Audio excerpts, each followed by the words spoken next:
there are many things that are attributed to they. They say this, they say that. But you see, what happens by the age of 25? I think there was an old kind of understanding that the human lifespan could and should be 100 years. Nowadays, if you say, I wish you a long lifespan of 100 years, it's more or less like a curse, actually.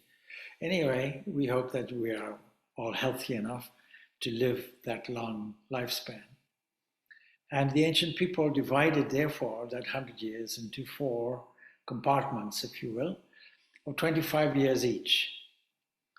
Now, we know that in terms of brain development, that men and women will mature a little bit differently. Men are still children at the age of, let us say, I don't know, 25 or something. Women have matured earlier. But in any event, you'll see that 25 gives us a certain air of independence. I know some people are allowed to vote at the age of 16, some people are allowed to vote at the age of 18, some people are brought into the military service earlier, but really 25, that is why on the Enneagram and Essence of Truth, we have a cutoff point, 25 years, because before that, people are still trying to find their way, generally speaking. And I don't have to explain that to you, because if you were ever 25, then you will know that you're not really the same or thinking the same at the age of, let us say, double that, 50. So the idea is that first 25 years of our life we are learning. And that involves, in modern times, primary, secondary, tertiary education. But amidst all that, there's a funny thing that we have. We have to consider, when we talk about Vedanta and the way the Vedanta people might think, or Oriental way people might think. Oriental means Buddhists, Hindus, Jains, etc. will be that if I am whatever I am in my 70s and you are in your 20s, you may well have been my mother or father in my previous life. Isn't it funny? So when we consider time, we cannot think of things in a linear way, starting point here, birth, and going on there, because we bring together all our experiences. Biologically, all our cellular experiences has come from single-celled organisms onwards, some 3.5 billion human years ago, or Earth years ago. So when we view time, we have to be a little bit flexible in our ideas, and modern science is also very flexible in their ideas. What we call time here is only a measurement of the activity of the Earth as it has a nice free journey around the sun in a kind of elliptical way, tilted at 23 degrees or so, 23.4 degrees, to give us beautiful 4 seasons. What a wonderful thing that is. It seems to be wonderfully designed like this. And of course, every major religion will introduce this idea that there was a thoughtful process going on that arrived in an opportunity for us to understand the highest. But at the age of 25, do you really think that the thrust of your life, the purpose of your life, will be a vision of God or the aspect of divine freedom? So it depends on your upbringing, and it depends on the circumstances that impacted you in life and how you respond to them and how you learn to respond to them. And 25 years is a very small period of time to learn all this for most people. But it depends what tendency you brought across. Some of you may be born as yogis. Some of you may be born as people who come with certain things that have to be sorted out in life. And that's okay. In other words, we really have to think of the whole gamut of life more in a circular way rather than a linear way. Except, of course, we all have a central goal in life. To that extent, we can think of it in a linear way, a progressive way, like climbing a mountain. something like that. And if we never reach the top, then we have another opportunity. So what is life? Life is the provision of unlimited opportunities to pass our university exams. What a wonderful thing. And every second is an input to that, potentially. So how should we conduct our life? Now, of course, some people are born inherently into easier environments for this progress, but we are told that the whole of nature is moving in this direction. To understand that, we also have to understand how and from where did things progress. So if I have a child in front of me, I might ask them to repeat something that I hope they will never forget. Life is a journey, you are the traveler, we come from God and we go to God. There's a circular thing. Life is a journey, we are the traveler, and you come from God and you go to God. Ultimately, we are told that the whole of nature is progressing toward that, and that is why it is growing. And if things get cut off at the age of 25, that means our growth is finished. The rest of our life looks like something like a wastage. So we know, you and I all know, that beyond 25, life continues. Like the man that was stopped for speeding in the motor car. And the policeman said, "Did you know you were going 70 in a 50 zone?" And the person says, yeah, but 70 is the new 50. So we may, as we advance in age, we may well, of course, say this or have this understanding, this idea. So we have to understand, what is helpful for us to understand is, in this journey, it is useful to see what are the various components and the structure of these components. So let us see how we can use what we know. What we know about what we call life. Life is a complete progression. And when I say life, I'm talking about the broader life repeated in your individual life. Everything that happens in your individual life will happen on the grand scale of things. So we are all in a waking state. I hope you're still in a waking state. And sooner or later, when the eyes close, the inner eyes remain open, and you recall a mixture of sleep and memory comes up. We call it a dream, and many, many things are happening. And in the waking state, there was one ego to deal with, but in a dream, that same ego presents itself in multiple ways. Every aspect of your dream is from the dreamer. And then that goes into a kind of state of peacefulness. Why? Because time is gone, space is gone, every sense of individuality is gone, but a peace remains, and we can recall this peace. On the grand universal scale of things, this is also happening. But in all these states, there's no regard for whether you're 1 or 2 or 3 or 4 or 25 or 125. We all go through these various transitions, these states of consciousness. And this is really Vedanta's last playing card.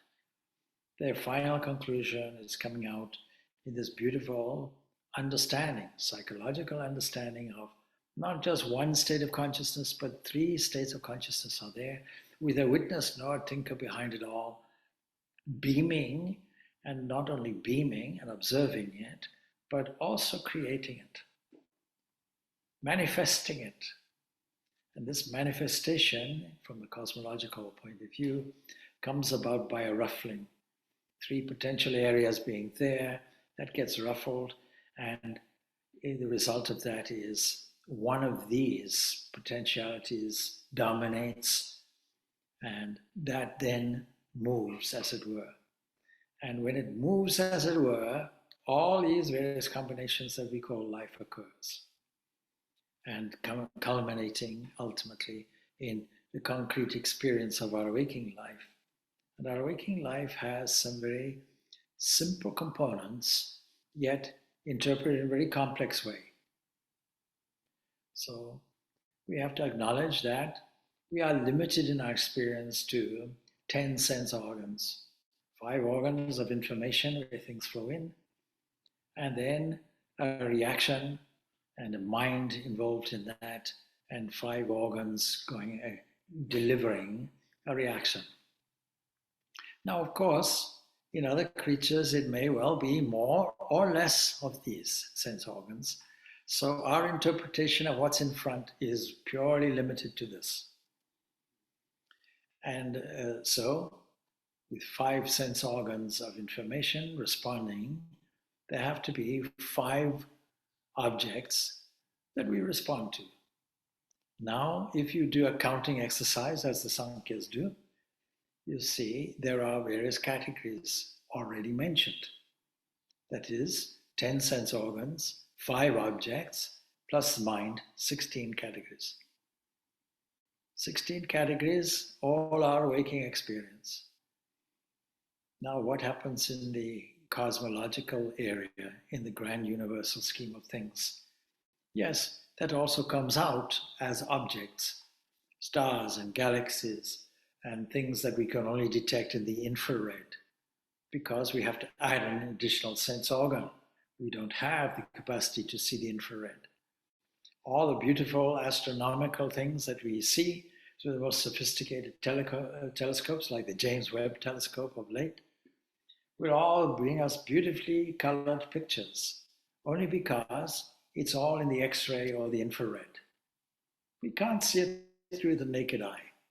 We can only detect it by extending the instruments in a sophisticated way. Please filter everything else through the infrared, or please filter everything through the X-ray. Gamma rays, X-rays, all of this we don't have access to unless we extend our instrumentation in a sophisticated way and give ourselves access to other dimensions of the electromagnetic field. X-rays, gamma rays, all infrarays, ultraviolet, all of these are within the electromagnetic field, not accessible to us. Well, of course, they're accessible, as I say, with technology, but naturally we don't see them. And is there a reason for that? Yes. If we were to interpret all of these things constantly, we would not be able to order things in such a way that we can see the glory of the divine. And the glory of the divine is appealing to us because we have, along with it, an aesthetic sense, a sense of beauty, a sense of the higher cultural values of things. I heard one person say, beauty is in the eye of the beholder, get it out with optics. No, you see, yes, beauty is in the eye of the beholder, but we don't have to get rid of it. We don't have to get it out. And why should we have this sense of aesthetic beauty? Is there a reason for it? Except that it's just a beautiful experience? Yes, it is the opportunity to go a little further, a little further, a little further in our understanding and our exploration. So 25 years, we can lay a foundation for it. And in the ancient times, these 25 years, 25 years, were called a phase called brahmacharya, a phase of studentship that involved self-control, control of the senses in such a way that our sense of the aesthetics becomes heightened. Our sense of duty becomes heightened. Our sense of responsibility becomes heightened. And all of this is leading to us being good citizens. And in good citizenship, we can contribute. We now become contributors. Previously, we were recipients. Beyond 25, we can now be contributors with a generosity of spirit, but still retain the values we learned. So the great difficulty is that in the modern educational system, it is all about, in the words of Swami Purnananda, stuffing information into your head. Whereas education, from the earliest educators, even today, the modern educators will tell us, no, the knowledge is already in you. You just have to find the occasion for it. That is called education. You have to draw it out, expand it, and use it. Now, if you use it for power and pleasure, you will not really grow in the deeper sense of the word. We grow physically, we grow mentally. In religion and spirituality is one area where people have decided, some people have decided, that we have to draw a line in growth. All the other things are growing. Mentally we're growing, emotionally we're growing, physically we're growing. But spiritually, are we growing? And you might say that all of this secular life, so-called, this waking life, is enabling us, giving us opportunities to grow, mainly through painful experiences. It prods us, come on, look up somewhere. The beautiful example contained in the Mundukya Upanishad, the Mundaka Upanishad, beg your pardon, in the Mundaka Upanishad, where we have these two birds on a tree. And one is there glorious and perfect, beaming, and worthy of admiration. And the other one is on the lower branches of the tree, tasting what? The bitter and sweet fruits of life. And we know in our constant search for the sweet fruit, the pleasure, and the power over it, these two things, Aishwarya and Bhoga, with this strategy, we climb the tree, being aware, no doubt, that there is this perfect bird on the top, and every time we see it and recognize it, we are full of admiration. It elevates the soul and gives us this aesthetic sense, to the extent that it is attractive and we move up the tree. And why is it? Because we tasted something extremely painful and bitter, and we want something else. We look for a higher inspiration, a divine inspiration somewhere. So we naturally move up. And as we move up, we suffer from one malady, forgetfulness. We're still thinking we should be tasting the opportunities called the sweet and the sour fruits of life, bitter fruits of life. So we progress like this. And every time we get a bitter fruit, a painful experience, then we have to look for some kind of rescuing formula.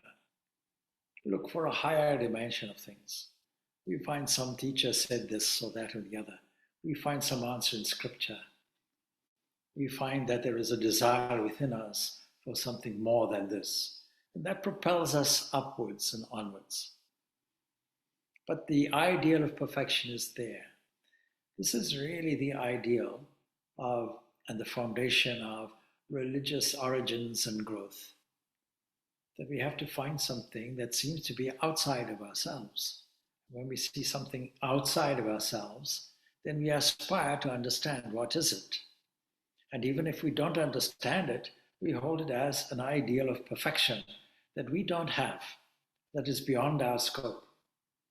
But every time we move toward it, then we get closer to it and it becomes more attractive, but inevitably we are suffering from forgetfulness. This forgetfulness is technically called avidya, ignorance, lack of the knowledge of our own self. And knowledge is power. When we know something, we gain power over it. Except if it is our own self, because how will you gain knowledge or power over what is the knower and the omnipotent? You can never do it. But the story goes that we go up, go up, go up, until ultimately the final rung, if you like, level of the tree, and we stand there on the tree along with the perfect bird, only to discover, I am that, I was always that, I am beaming, I am that radiant perfect one. Tattvamasi, thou art that, and Brahmasmi, I am Brahman. That thing occurs to us. And now nothing more to know. But what's stopping us? What's stopping us is, while we are that small bird climbing, as it were, progressing, as it were, up the tree, we are really identified so much with our little bird self that we don't want to lose it. And at the top of the tree, we have lost it. But we have not lost ourselves. Our real identity is there. So what is the formula of growth? The formula is always to try to see that glorious perfect one distributed as it were, shining as it were, reflected as it were, in all the other things, because at the top of the tree, only one existence is there, until ultimately the identity is such, even the tree is gone. Everything is gone. The relative world is gone from us. So how do we begin this journey? We have to learn from very young a repeated formula that I repeat over and over and over again, because scripture repeats it over and over again. And that is to see God in all. See God in all things, in all beings. We have even the most fundamental issue Upanishad that tells us this. And we have a beautiful exposition of this. Of course, we find it everywhere. We have a beautiful exposition of this found in the Bhagavatam in its 11th chapter. We can find it separately published as Last Message of Krishna. But in the Isha Upanishad, we see in the sixth stanza, Yastu sarvani bhutani atmanya evana pashyati sarva bhuteshu chatmanam tato na vijugupshati. He who sees all beings in his own self and his own self in all beings doesn't feel any revulsion by reason of such a view. That's interesting, because much of our difficulty and pain comes from a kind of superficial evaluation where we like something or someone and we don't like something else or someone else. We have a revulsion against it. Supposing we are brought up in a wealthy family and we are put into the depths of the poverty, let's say, of Africa, and we see beggars everywhere and so on. Is it easy, given that this is all our thinking, such a radical change of experiences there? Is it easy to avoid revulsion?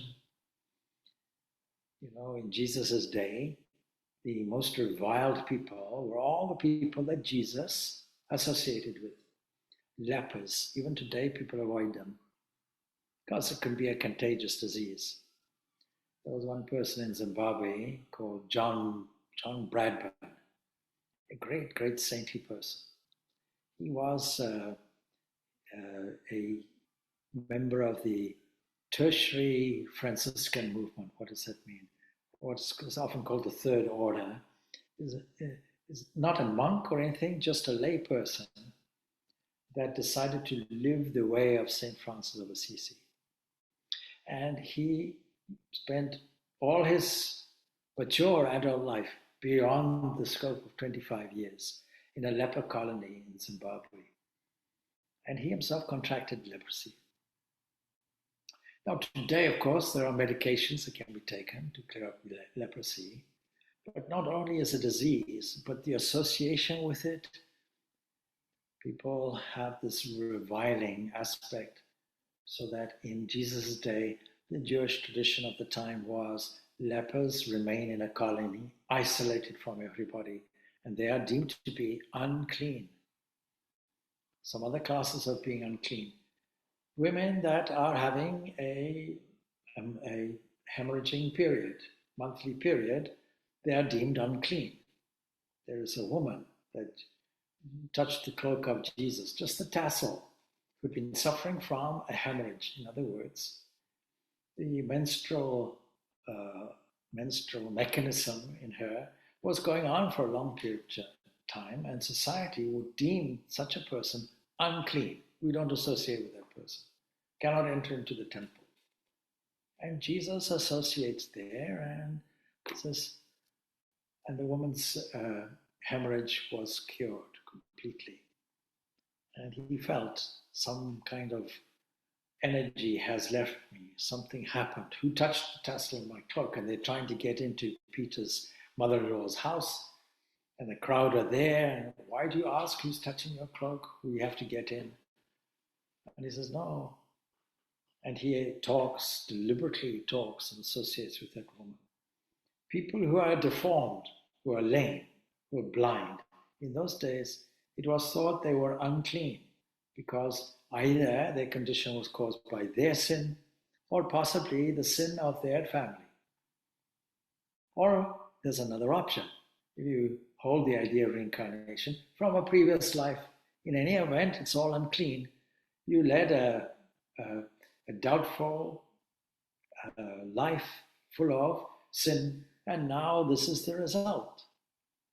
And Jesus doesn't buy into that at all. What does Jesus see? Jesus' wiring is to see the perfection there within. And as soon as he does that, a transformation takes place, commensurate with the quality that he is looking at it from. There's no reviling. So we can maybe comment on this verse in the Ishopanishad.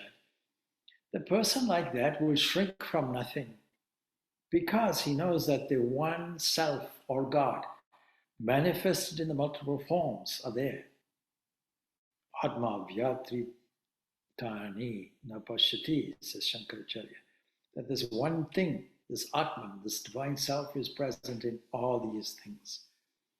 And so we can see from this one verse in the Ishopanishad that it speaks of a kind of transformation of the soul and commensurate with having an absorption in what religion calls God, or what the devotee calls God. And you can see that in the whole of the universe, inside everything and manifesting through everything. And this verse will point out how the unity is the basis of the multiplicity and upholds the multiplicity. We don't stick at the multiplicity, the fractionation of what we experience. We go deeper, deeper, deeper. So therefore, the essence of the Supreme is its simple being. And multiplicity is in the category of the becoming. So now in our individual life, the becoming part is called the waking state. It goes on. Another variety of the becoming is in the dream state. Another variety is very, very, very low vibration, a low vibration which we call a dreamless or deep sleep. That is closest. We put it the other way around. So, Brahman, what we call Brahman, the absolute, in the story of the Mundaka Upanishad there, that pristine bird on the top, ever pure, ever perfect, always beaming. That's the one self of all. And the many other beings are the becomings, as it were, of that one being. Now, how to make it practical? There's a beautiful text that I mentioned. This is called the last mention of Krishna. It's really the 11th chapter of the Bhagavatam. And there you can see in the 24th chapter, the 12th stanza, wonderful, wonderful understanding of this principle. It goes like this. Mamava sarva bhuteshu, with a pure mind, one should observe in all beings as well as in oneself only me, the Atman, who am both inside and out and unobstructed like the sky. Now, all of these texts are not just texts for intellectual meandering. These texts are there for meditation. Imagine now if you take that one stanza, reflect deeply on it. First of all, what a beautiful analogy, the sky. Sometimes we start a guided meditation. Imagine the infinite blue sky. So with a pure mind, you can only really get this insight with a pure mind. What makes a mind impure? It is the identification with what is seen rather than the seer, what is known rather than the knower. See? What is thought of rather than the thinker. And so with a pure mind, one should observe in all beings. Now, not just in humans, in all beings. Now, in the Vedas, we have a description what we mean by all beings. Sarvabhuta, all beings, it's from Brahma, that is from the Creator, to the lowest, tiniest part of the creation, poetically called a clump of grass. From the creator to the clump of grass. That's your range. But of course, we can go further. We can say from a tiny molecule, a tiny cell, a tiny pulsing organism, a tiny bacteria. We hear about the purity of the Ganga River. It's not so pure now because of its pollution with industrial waste and so on. But certainly, as you move up toward its source, we find a unique oxygenation there and the presence of bacteriophage. And bacteriophage are viruses that consume bacteria. And that all gets damaged as the river progresses down. And all the devout Hindus want to get some water from there, bathe in it, and so on and so forth. But the quality of the water, fortunately, I think the governors have as a campaign to clean it up. They have a huge job. But you see how at its pristine moment, it is pure. Only as it travels, it gets polluted. Same thing with us. We start off with pristine purity, and only as we progress, as it were, grow, as it were, because it's not really growth. It is an increase in our forgetfulness, increase in our ignorance. Then the mind becomes less and less pure. It becomes more and more polluted. How to bring this purity back again? We have to go to the original source and see, this great, great river that originated in the Himalayan mountains and all the conditions such as tremendous oxygenation and the presence of bacteriophage make it pure and clean. So we have to go back to the origin of things, which are pure and clean. And this is what we call self or Atman. And it's both inside and out. It's like the unobstructed sky, says this stanza. Or it is like air, which is both inside and outside. Sky, air, you can't say whether it's inside and outside, it's both. Is the air in a pot or outside the pot? Well, both are true. Then it goes on to say, what will be, in answer to the question, what will be the view of somebody who shifts their thinking in this way so that everyone becomes equal and we're not judging? I like this person, I dislike that person. He says, Krishna is telling, oh great soul, he who, taking his stand on pure knowledge, this is Krishna talking to Uddhava, his disciple. Oh great soul, he who taking his stand on pure knowledge. Pure knowledge means knowledge without any stain on it. Every other knowledge has a stain on it. It's a mixture. But pure knowledge thus regards and honors all beings as myself, the divine, the God, who has the same attitude towards the Chandala. What is a Chandala? Somebody who is the lowest, in the lowest strata of society. We can say an untouchable person. Something like the Jews identify in a social context, unclean. Same attitude towards a Chandala, as well as a Brahmana, the highest in the strata in the social structure.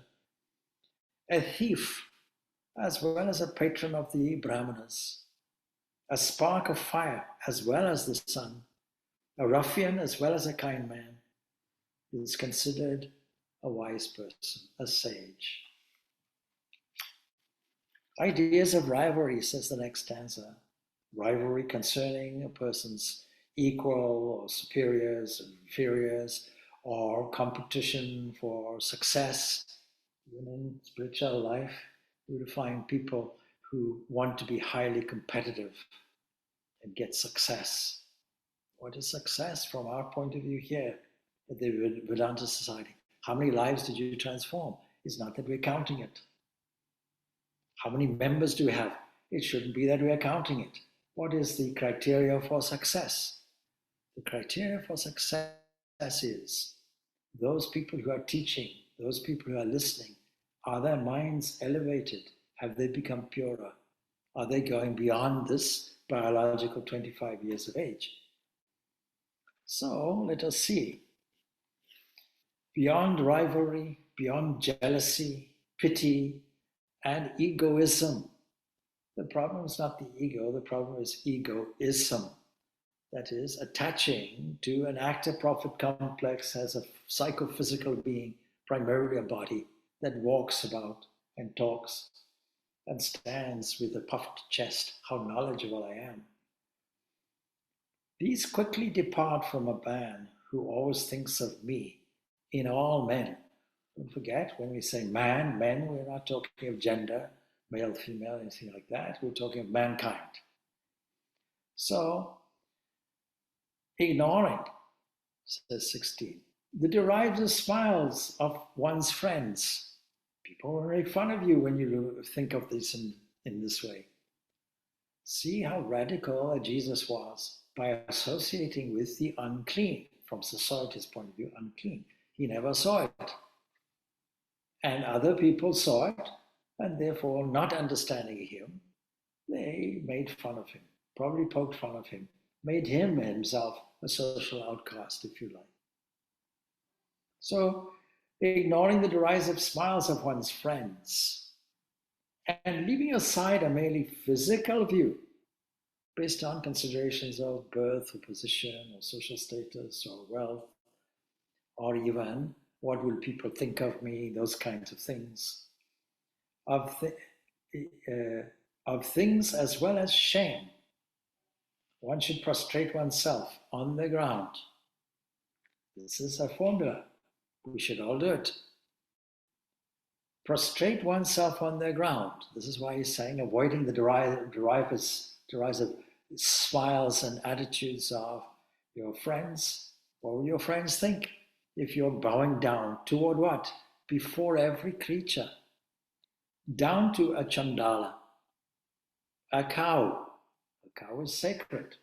And an ass. An ass is a much maligned burden, beast of burden. You just dump things on its back and allow it to walk. You push it, you ride on it. It's not as grand as a horse, put it that way. So in making a contrast, a cow, yes, it's up there, like the brahmanas up there.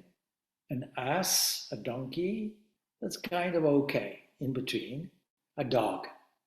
Now a dog, in this context, is not the domestic pet dog. It's a dog that roams around and eats any old scrap, gets chased away. It's not very hygienic, very thin. This occurs in Africa and India, you'll find it. All of these countries, you'll find stray dogs going everywhere, moving around about people and so on, and just looking at you just to see what scrap you left behind, going and devouring it, and fighting off other dogs. And eating with more voraciousness than any human can do it. Such a dog. You're regarding it all the same and prostrating oneself on the ground before every creature, down to a chandala, a cow, an ass, or a dog. One should worship thus, in thought, word, and deed, till one comes to look upon all beings as myself. So you may think this is a very radical formula. You prostrate on the ground before all these creatures, but if you see the lives of the Paramahansas and the mystics, they would do it literally.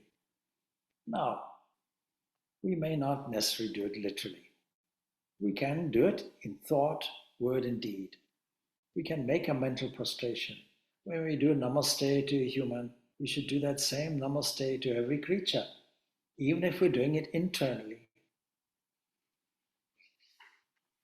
And regarding all these beings as myself, see the language, as myself, very same thing. All the relative world manifested is the same as that supreme. In the example from the Mundaka Upanishad, the bird at the top is not different from the tree. The tree itself is a manifested version of that, a relative version of it. The bird itself is a relative manifested version of that. All the branches are a manifested version of it. All the creatures that inhabit the tree are a manifested version of it. To such a person, continues, everything is Brahman. Everything is this one without a second, this supreme principle, this absolute, owing to the knowledge that comes of seeing the Atman in all. When we see the Atman in all, then we get the knowledge that everything is this oneness. And seeing that Brahman all round, he is free from doubts and gives up all work. Doesn't mean to say you become idle. It means give up all work for your own benefit in a self-orientated, egocentric way. This looking upon all beings as myself in thought, word, and deed. It's not good just thinking it. It's not just good speaking it. It's not good just acting on it in social service. It all has to match thought, word, and deed. So, looking upon all beings as myself in thought, word, and deed is, to my mind, the best of all methods of worship. You think puja is the best method of worship? You think that going to a religious ceremony is the best form of worship? You think going on pilgrimage is the best form of worship?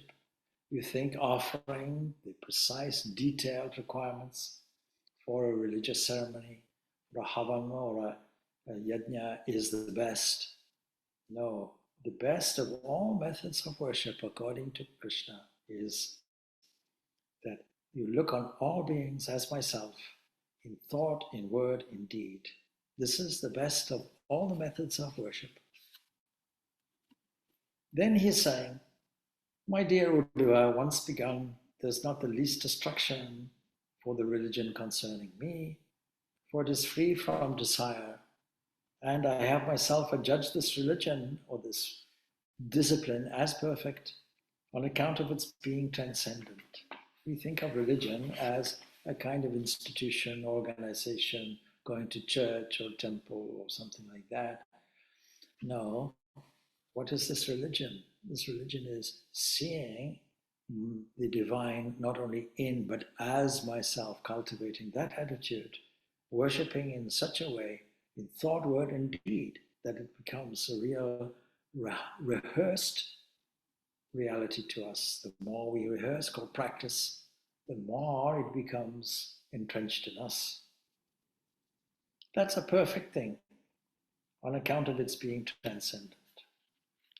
And our best of men, any trifling activity whatsoever, such as that due to fear, etc., if it's unselfishly meant for me, it becomes religion.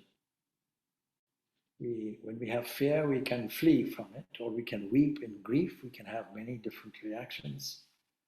But even these reactions, when they are unselfishly meant for me, that means we can fear, no doubt. Fear may be an entrenched biological understanding, a psychological self-protection mechanism.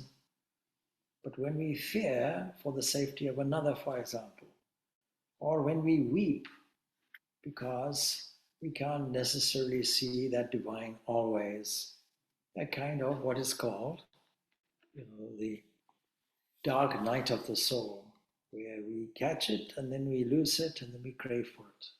We have a modern example, relatively modern example, around Krishna, who continues grieving. I have not seen you, I have not seen you. I want to see the mother, not just once, but all the time I want this vision.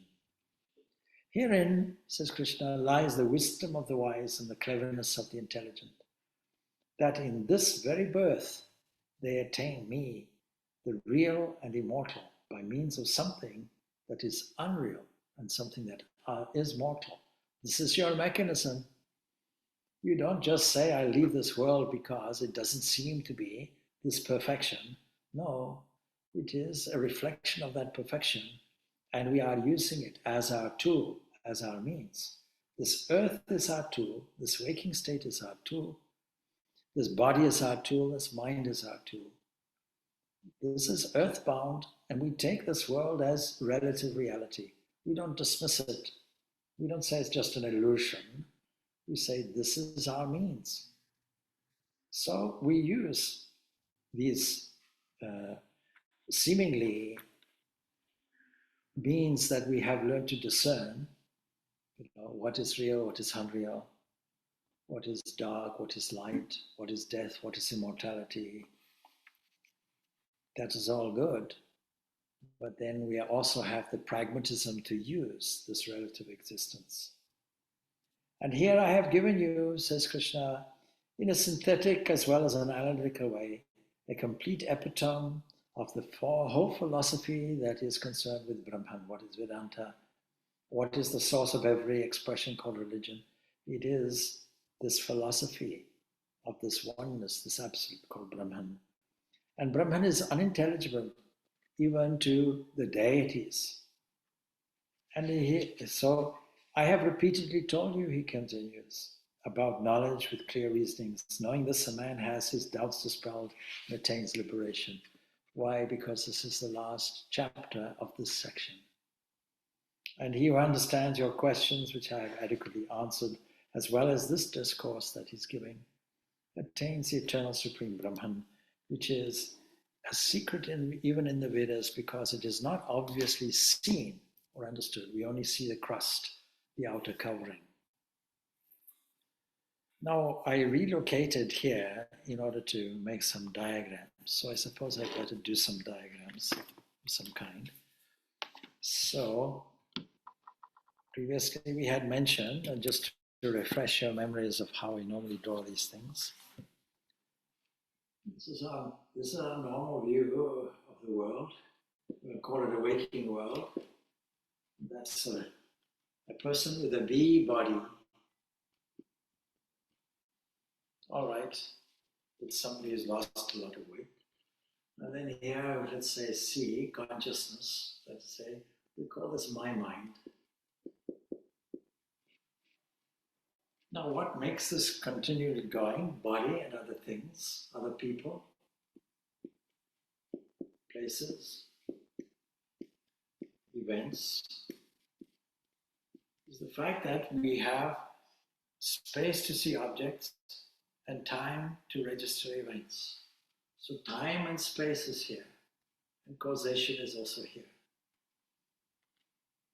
Now, if we don't see this, if we don't see that there is something here which is witnessing it, called I.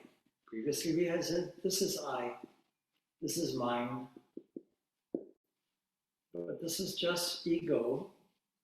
That is, this identified with this is what we come up with, an identity.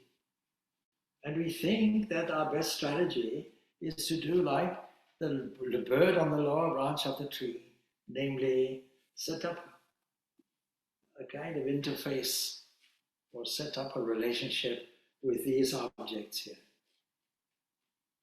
And this also is an object though, because this is looking at it. This is a witness. And this is the immortal Atman, this is the self. This is what devotees call God. Not something up there, but something deeply inside you, as it were, that seems to be inside this, but actually is standing outside, registering its separateness. And so, where does this come from? This is pure consciousness. And the only reason why this is a state of consciousness is because this has manifested here and pervading it to give it life. But it's not always here. Often it's gone, and when it's gone, we come across another one, which is something like a dream. And this becomes more subtle. And here we had one ego, but here everything is a variation of that one ego. Let us say it's a king with a queen in a palace and living for 1,000 years. Never mind about 25. And all kinds of fanciful things can happen here. So a drama has been set up here. And again, this comes because this is pure consciousness has manifested this. And then, of course, we come across pure peace. Why is there peace? Because there's no time, there's no space, there's no causation going on here. Now, you would think that from here, this point of view, that this is the least real, but actually it's the closest to this reality here, where nothing is happening. We dismiss it from here as nothing happened. It's a nothing. It's a blank. No, this is an equilibrium. This is a point of potentiality that can manifest here and manifest here. And the same thing is happening on a cosmic basis. This drama is occurring, but I think you get the idea. So we have to reevaluate everything and say, is this where we are sitting just our only world? Or is it filled with this consciousness? And therefore, is it the divine itself, whether we call it Krishna, whether we call it Brahman, whether we call it God, whether we call it the divine, whether we call it the divine presence, whatever we call it. So anyway, this was my experiment with the board. And we may have to relocate it the next time because the sun is now obliterating all of that. But that's also a good example of how the sun can represent this unity of existence and distribute its rays everywhere. All right. Anyway, I may have gone off on a tangent in answer to your question, but there it is. So I hope, anyway, I have answered the question and more. Om Shanti, Shanti, Shanti. Peace, peace, peace be unto all. Thank you, Swamiji. Thank you, Swami. Good. Thank you, Swamiji. Thank you. Om